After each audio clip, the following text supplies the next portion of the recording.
ना गोरी, मुझे कुछ पैसे दो ना। पति जी, मेरा नहीं तो अपने इस छोटे से बच्चे का ही कुछ ख्याल करो। जो भी घर में था वो तुमने शराब पीने में लगा दिया। अब घर में कुछ नहीं बचा। ये तुम्हारा हार किस दिन काम आएगा? ऐसा कहते हुए गौरी का शराबी पति गौरी का हार छीनकर भाग जाता है। ऐसा ना करें पति जी, भगवान के लिए ऐसा ना करें। ये हार तो मेरी माँ की निशानी है। मुझे मेरा हार वापस कर दें, वापस कर दें मेरा हार।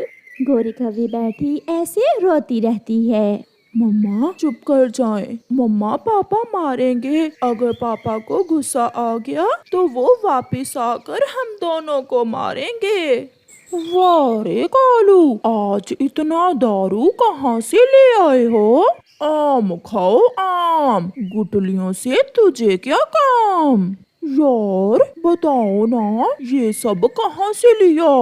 मैंने अपनी पत्नी का हार बेचा है, सोने का हार। अब तो 2 दिन मजे करेंगे, मजे। ये सुनकर कालू का आवारा दोस्त उल्लू भी बहुत खुश होता है। दोस्त हो तो तुम जैसा, खुद भी पीता है और अपने दोस्त को भी मुफ्त में पिलाता है।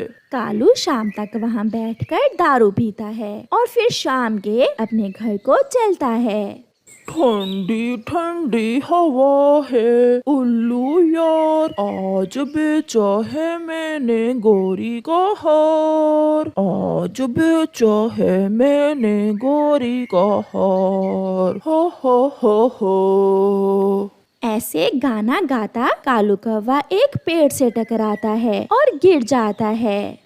अंधेरा हो जाता है। जब रात तक कालू कौवा वापस नहीं आता तो उसकी पत्नी अपने बेटे से कहती है, जग्गू बेटा, मुझे लगता है आज फिर आपके पापा ने दारू ज्यादा पी लिया है और कहीं गिरा पड़ा होगा। मैं आपके पापा को ढूंढ कर लाती हूँ। मम्मा पापा आपको मारते हैं, फिर भी आप पापा का इतना ख्याल क्यों रखती हैं?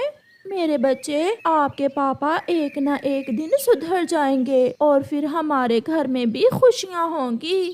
फिर गौरी कौवी अपने पति को ढूंढने जाती है। कौवे का दोस्त उल्लू जब कौवे को ऐसे गिरा हुआ देखता है तो वो उसे उठाकर अपने घर ले जाता है।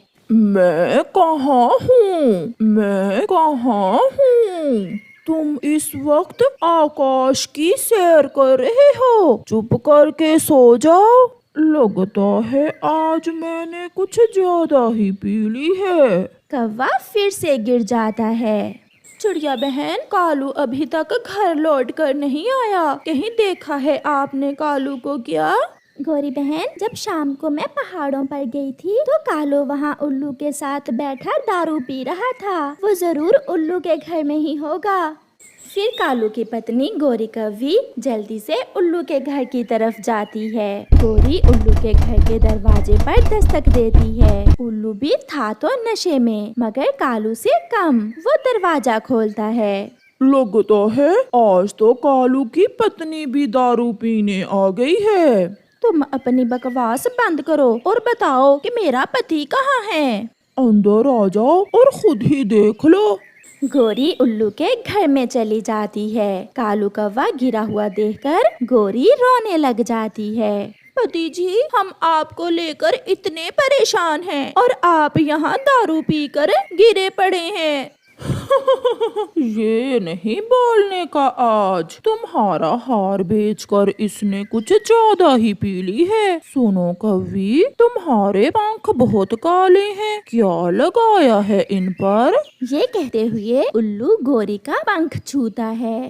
दूर रहो मुझसे, अगर मेरे पास आए तो मैं तुम्हें जान से मार दूंगी। कौन कौन छुड़ाएगा तुम्हें मुझसे? तुम्हारा पति तो गिरा पड़ा है। गौरी शोर मचाती है। बचाओ बचाओ, कोई मुझे बचाओ, मुझे इस बुरे उल्लू से बचाओ। पास से गुजरता हुआ कबूतर गौरी का शोर सुन लेता है और वो उल्लू के घर की तरफ आता है। आ जाओ, बैठो मेरे पास, मैं तुम्हें नया हार ले दूंगा। कबूतर भी वहाँ आ जाता है। छोड़ो इसे, वरना मैं तुम्हें जान से मार दूंगा। कबूतर भैया, मैं यहाँ कालू को लेने आई थी और ये उल्लू मुझे तंग करने लगा। मेरा घर है, जो दिल में आया करूँगा, कौन रोकेगा मुझे? और तुम्हें तो कबूतर मैं अभी सीधा करता हूँ। उल्लू कबूतर की तरफ बढ़ता है। दोनों में लड़ाई शुरू होती है। दोनों एक दूसरे को मार रहे थे। पीछे से गोरी एक डंडा उठाकर उल्लू के सर पर मारती है और उल्लू वहीं गिर जाता है और मर जाता है। कबूतर भैया, अगर आप न आते तो ये उल्लू मुझे कभी न छोड़ता। गोरी बहन, ये सारा दोष तुम्हारे पति का है। चलो अब इसे घर ले जाओ। जब इसका नशा उतरेगा तो फिर शायद इसकी अकल ठिकाने आए। फिर गोरी और कबूतर कालू को उठाकर वहाँ से ले जाते हैं। गोरी बहन, अब मैं जाता हूँ। तुम्हारी भाभी मेरा इंतजार कर रही होगी। गोरी सारी रात जागती है और अपने बेटे को लेकर बैठी रहती है। सुबह हो जाती है। कालू का नशा भी उतर चुका था। गोरी, मैं अपने घर कब आया था? गोरी जोरों से रोने लग जाती है। ऐसी जिंदगी से तो अच्छा है ऊपर वाला मुझे मौत ही दे दे। जाओ कबूतर से जाकर पूछो कि तुम घर कैसे आए थे। कालू जल्दी से अपने घर से निकलता है। थोड़ी दूर उसे चिड़िया और कबूतर बैठे हुए दिखते हैं। कालू वहाँ चला जाता है। बेगैरत कौवे, उतर गया तेरा नशा? कबूतर, क्या हुआ? मैंने नशे में तेरा क्या बिगाड़ा है? कल रात तुम उल्लू के घर में थे। जब तुम्हारी पत्नी गोरी तुम्हें ढूंढते ढूंढते वहाँ गई तो वो तुम्हारा शराबी दोस्त उसे तंग करने लगा। वो तो मैं वहाँ पहुँच गया। ये सुनकर कालू की आंखें खुल जाती है। क्या मेरा दोस्त उल्लू ऐसा भी कर सकता है? ये मैंने सोचा भी नहीं था। मैं छोड़ूंगा नहीं उसे। खुद को बदलो, अगर बदल सकते हो तो। उस उल्लू को तो तुम्हारे कबूतर भैया ने ठिकाने लगा दिया है। कबूतर और चिड़िया, मैं बहुत बुरा हूँ। मैं खुद को बदलूंगा। आज के बाद मैं दारू छोड़ दूंगा और मैं एक अच्छा पति बनकर दिखाऊंगा अपनी पत्नी को। कौवा वहाँ से उड़ जाता है। ऐसे शराबी कभी सच नहीं बोलते। नहीं कबूतर, आज मैंने कालू की आंखों में सच देखा है। मुझे पूरा विश्वास है कालू अब खुद को बदल लेगा। कालू लकड़हारे के पास जाता है और वहाँ सारा दिन लकड़ियाँ काटने का काम करता है। अब ऐसे ही रोज काम पर आ जाया करना। ये लो अपनी दिहाड़ी। आज कालू ने पहली बार मेहनत से कुछ कमाया था। आज वो बहुत खुश था। फिर वो तोते की दुकान से मिठाई लेता है और अपने घर जाता है। गोरी, मुझे माफ कर दो। रात जो भी हुआ वो सब मेरी वजह से ही हुआ। अब मैंने खुद को बदल लिया है। मैं आपके लिए मिठाई लाया हूँ क्योंकि आज पहले दिन मैंने काम किया है। ये सुनकर गोरी बहुत खुश होती है। मुझे विश्वास था अपने पति पर। मेरा कालू एक ना एक दिन जरूर बदल जाएगा। पापा, अब आप शराब पीकर मुझे और मम्मा को मारेंगे तो नहीं? कालू अपने बेटे को गले से लगा लेता है। नहीं मेरे बेटे, आज मुझे पता चल गया है कि जिंदगी की सारी खुशियाँ घर और परिवार से ही हैं। फिर वो सब खुशी खुशी अपना जीवन गुजारते हैं। प्यारे दोस्तों, जो खुशियाँ अपने घर और परिवार से मिलती हैं, वो कहीं और नहीं मिलती। उस छोटी सी चिड़िया की माँ बहुत बीमार थी, इसलिए उसे दूसरों के घरों में काम करके अपने घर का गुजारा करना होता। माँ, मैं जा रही हूँ। आज मालकिन ने मुझे थोड़ा जल्दी बुलाया है। जाओ बेटी, और शाम को आते हुए मेरी दवा भी लेती आना। फिर वो छोटी सी सुंदर चिड़िया अपने घर से निकलती है। मैं बेमौसम का फल खाऊंगा। मैं तो आज आम ही खाऊंगा। बेटा, केला खा लो, एप्पल खा लो, जो मन चाहे खा लो, मगर बेमौसम के फल का मिलना बहुत मुश्किल है। गुड़िया भी अपने काम पर पहुंच जाती है। मालकिन, मुझे आज का काम बताएं मैं क्या करूं? जाओ और मेरे लिए आम लेकर आओ। आम, और वो भी इस मौसम में? छोटे मालिक, आम तो गर्मियों का फल है, ठंड के मौसम में आम नहीं मिलते। अगर कोशिश करोगी तो मिल जाएंगे। जाओ, तुम गर्म मौसम वाले जंगल में जाओ और मेरे बेटे की इच्छा पूरी करो, चाहे उसके लिए तुम्हें कितनी ही दूर क्यों ना जाना पड़े। मगर मालकिन, मेरी माँ। जो कहा है वो करो। अगर नहीं जाओगी तो तुम्हारी माँ की दवा के लिए पैसे भी नहीं मिलेंगे। फिर गुड़िया चुपचाप कव्वी के घर से चली जाती है। गुड़िया सोच रही थी कि वो कहाँ जाए, क्योंकि उसे तो अभी जंगल के रास्तों का भी अच्छे से नहीं पता था। फिर वो दूसरे जंगल में कैसे जा सकती थी। उड़ते उड़ते गुड़िया थक जाती है। वो जंगल से बाहर निकल जाती है। वो एक कैक्टस के पेड़ के पास जाकर बैठ जाती है। गुड़िया रो रही थी। माँ, मैं क्या करूं? अगर आम ना लेकर गई तो गौरी आंटी मुझे काम से निकाल देंगी, और अगर उन्होंने मुझे काम से निकाल दिया तो मैं आपकी दवा कहाँ से लूंगी? गुड़िया की आंखों से आंसू टपक रहे थे। फिर गुड़िया को एक आवाज सुनाई देती है। चिड़िया, छोटी चिड़िया, चुप कर जाओ। तुम्हें आम चाहिए ना? मैं दूंगा तुम्हें आम। चिड़िया कैक्टस के उस पेड़ को बात करते देखकर डर जाती है। डरो ना छोटी चिड़िया, मेरे पास आओ और अपनी आंखें बंद करके जो मांगना है वो मांगो। मैं अच्छाई वाला कैक्टस का पेड़ हूँ। मैं हमेशा मुसीबत में अच्छे पक्षियों की मदद करता हूँ।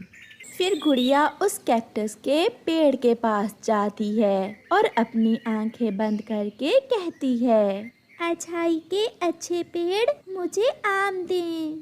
फिर जब गुड़िया अपनी आंखें खोलती है तो उस पेड़ पर 2 आम लगे हुए थे, जिन्हें देखकर गुड़िया बहुत खुश हो जाती है। एक आम अपनी मालकिन के लिए ले जाओ और एक आम अपनी मम्मा को खिला देना। मेरा ये आम खाने से आपकी मम्मा की बीमारी ठीक हो जाएगी और वो स्वस्थ हो जाएंगी। अच्छाई के अच्छे पेड़, मेरे पास तो आपको देने के लिए कुछ भी नहीं है। मैं जानता हूँ आप एक अच्छी चिड़िया हो। मैंने इसीलिए आपकी मदद की है। अगर फिर से मेरी जरूरत पड़े तो आप मेरे पास आ जाना। फिर गुड़िया अच्छाई के उस कैक्टस के पेड़ को धन्यवाद बोलकर वहाँ से चली जाती है। वो बहुत तेज उड़ रही थी। ये ले मालकिन, मैं आम ले आई हूँ।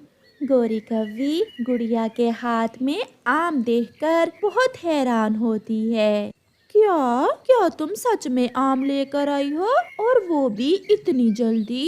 ये कैसे हो सकता है? अब मैं जा रही हूँ। मैं एक आम अपनी मम्मा के लिए भी लाई हूँ। ये आम खाने से मेरी मम्मा ठीक हो जाएंगी। फिर जग्गू वो आम खाने लग जाता है और गुड़िया वहाँ से चली जाती है। बेटी, ये बेमौसम का आम आपको कहाँ से मिल गया? फिर गुड़िया अपनी मम्मा को सारी बात बताती है।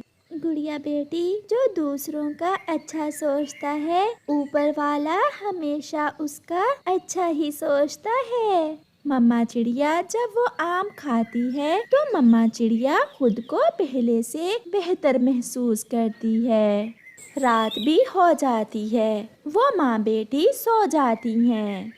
सुबह जब मम्मा चिड़िया उठती है तो वो बिल्कुल ठीक हो चुकी थी। वो उड़ सकती थी।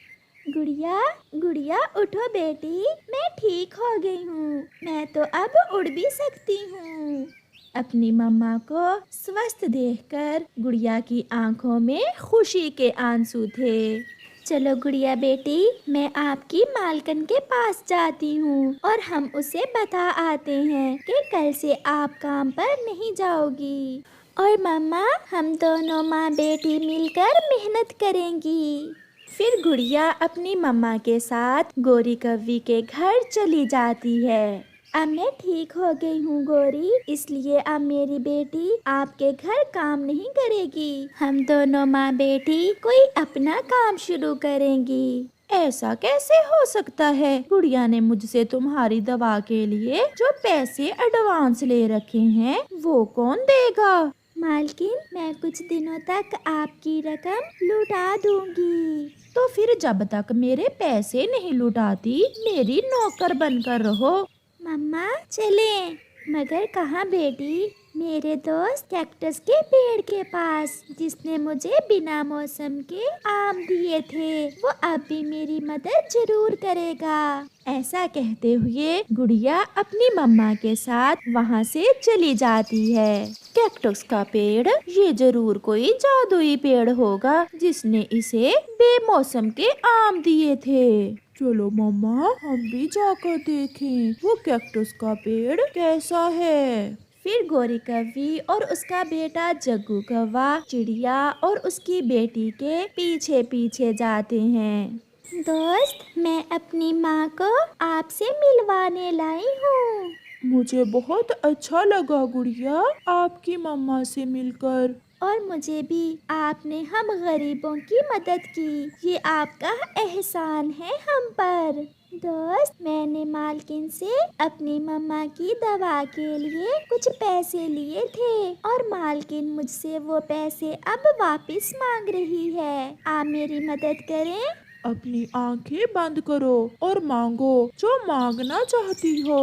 फिर गुड़िया अपनी आंखें बंद करती है और कहती है। थोड़ी दूर गोरी कौवी छुपी हुई सब देख रही थी। अच्छाई के अच्छे पेड़, मुझे कुछ पैसे दें ताकि मैं अपनी मालकिन का कर्ज चुका सकूं।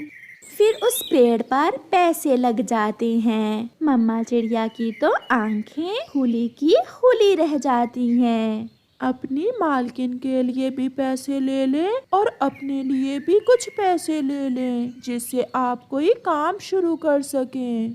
गुड़िया अपनी जरूरत के अनुसार कुछ पैसे लेती है। पीछे से गोरी कौवी भी वहाँ आ जाती है। तो ये है वो जादुई पेड़ जो तुम्हें बिना मौसम के आम और पैसे देता है।